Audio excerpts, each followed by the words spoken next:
Let's make a brand new color for our website. This is called Firecraw, and some people have made it before, but I like this color a lot. So first, we're going to have to mix up our plastic. This is a 5-gallon bucket of black label from Dead on Plastics.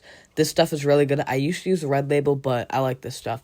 Then we have some other red scraps, so we're going to throw that in there and then put some Plastisaw in there. And we're going to have another cup for the orange. So here is the red, the scraps just melted in, and then here is what we're going to turn into the orange. This is just clear plastic. So let's stir this up, mix it in, make sure it's good, and then we'll start adding our dyes. So we're going to add the orange to this one, and we want the orange to kind of be a little more opaque, but we have to shake it up first or it won't turn out good. And let's start putting that in.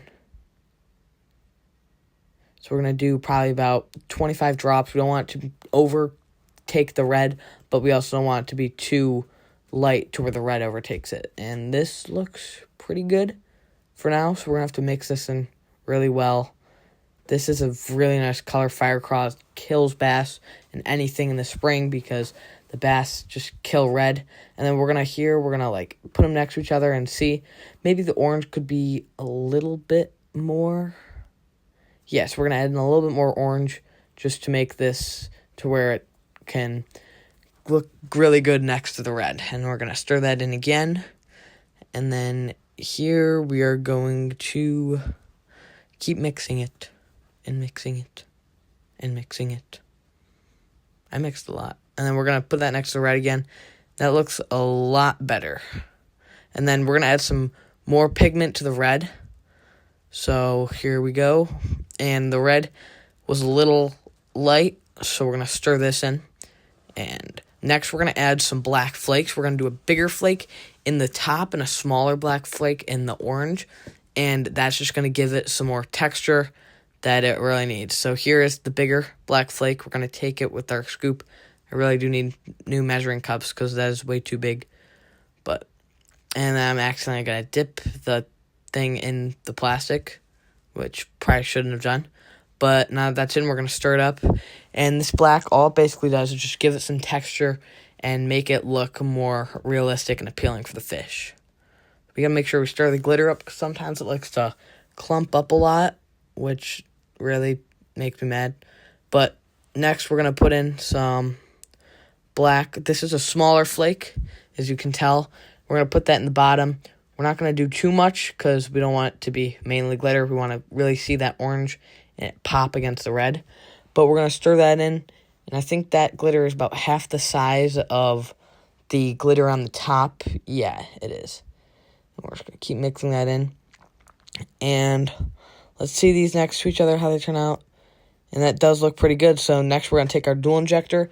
And we're going to be making some 4-inch jigging minnows and some swim baits, I'm pretty sure. Yeah. And we're going to also do some wind-out worms. But we're going to take it, inject it to our molds. This stuff is super hot, so I can't really... Didn't put my gloves on, so I have to barely touch it. And it's going good, it's going good. And then those were the 4-inch jigging minnows. And now that that's in, we're going to take off the blending block and shoot the rest back into the cups.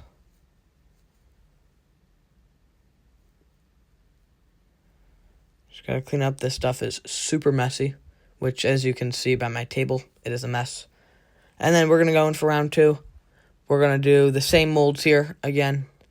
And this plastic, we did 4 cups combined, which is a lot, to be honest. But here goes the jigging minnows. And next is the wind-out worms. And this color will be on my website pretty soon.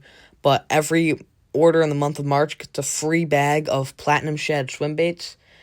A limited edition color, which I think will kill fish. And here are these wind-out worms. And let's top our molds off because the plastic shrinks when you inject it into the molds. And when you top it off, it's just ensuring that there are going to be less air bubbles. We got to pop our blending block off and pour the rest into the cups.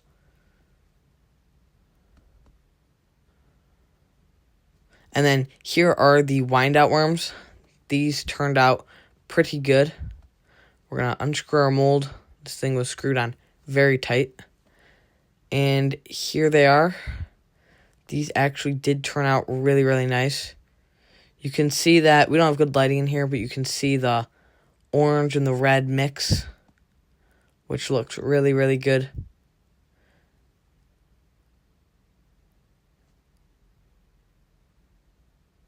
And then here are the jigging minnows.